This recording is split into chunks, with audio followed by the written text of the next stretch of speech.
नमस्कार साथियों, आपको मेरे चैनल पर स्वागत है।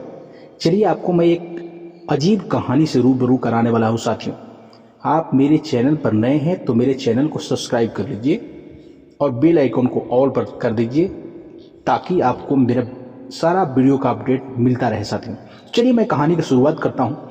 एक समय की बात है, एक गाँव में एक बूढ़ा व्यक्ति रहा करता था। उसके 4 पुत्र थे। चारों पुत्र परिश्रमी थे, लेकिन हर समय आपस में लड़ते रहते थे। गांव के लोग उनकी परिश्रम की प्रशंसा करते नहीं थकते थे, किंतु उनके लड़ाइयों का मजाक उड़ाया करते थे। उस बूढ़े व्यक्ति ने अपने बच्चों को मिलजुल कर रहने के लिए हर संभव सिखाया, समझाया, लेकिन उन बच्चों ने अपने हरकत से बाज नहीं आया और बार बार लड़ाई झगड़ा करते रहता था। समय बीतता गया। एक बार बूढ़ा व्यक्ति बहुत बीमार पड़ गया। उसे लगने लगा कि उसका अंत समय अब निकट है। वह अपने पुत्रों को लेकर चिंतित रहते थे। वह किसी तरह उनकी आपस की फूट को एकता में बदलना चाहता था। उसके लिए एक उपाय सोचा और चारों पुत्रों को अपने पास बुलाया। चारों पुत्र बूढ़े व्यक्ति के पास आए। बूढ़े व्यक्ति ने उन्हें 10 लकड़ियों का एक गट्ठर देकर कहा कि इस गट्ठर की लकड़ियों को अलग अलग 2 भागों में कर दो और सबको 2 भागों में करने के बाद मेरे पास आओ। जो सबसे पहले इन लकड़ियों को तोड़ देगा वो मुझसे इनाम पाएगा। चारों लड़कों ने काफ़ी खुशी जताते हुए उस लकड़ी के गट्ठर को लेके गए और तोड़ने लगे। चारों पुत्रों ने लकड़ी के गट्ठर लिया और उनमें से लकड़ियों को अलग अलग कर तोड़ने लगे। कुछ ही मिनटों में सारी लकड़ियां तोड़ दी और एक दूसरे से इस बात पर लड़ने लगे कि किसने यह काम को सबसे पहले किया है। बूढ़े व्यक्ति ने सबको शांत किया और बोला, अभी खेल खत्म नहीं हुई है। मैं सबको 10 लकड़ियों का एक एक गट्ठर और दे रहा हूँ। इस बार तुम्हें उसमें से लकड़ियां अलग अलग करके नहीं तोड़ना है, बल्कि पूरे गट्ठर को तोड़ना है।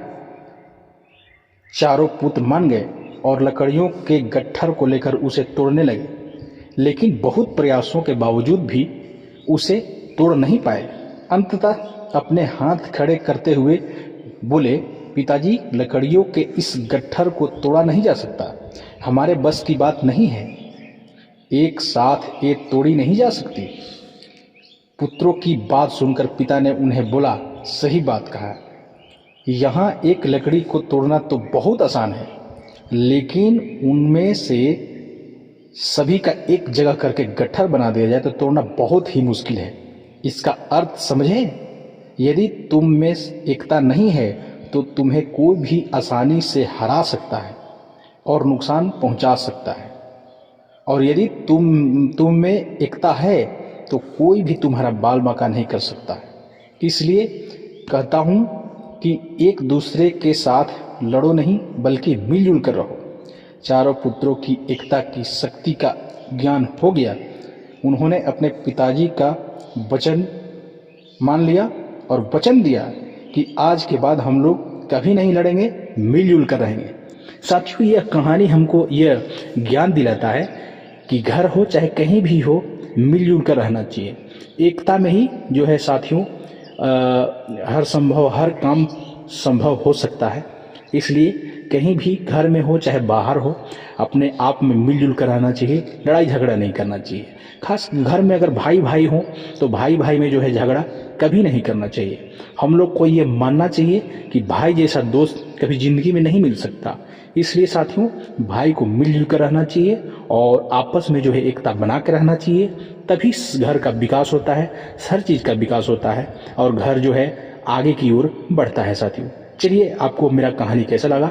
अब यदि मेरा आपको कहानी अच्छा लगा होगा तो कमेंट करके जरूर बताइएगा, और मेरे चैनल पर साथियों नए हैं तो मेरे चैनल को सब्सक्राइब कर लीजिएगा। जय हिंद, जय भारत।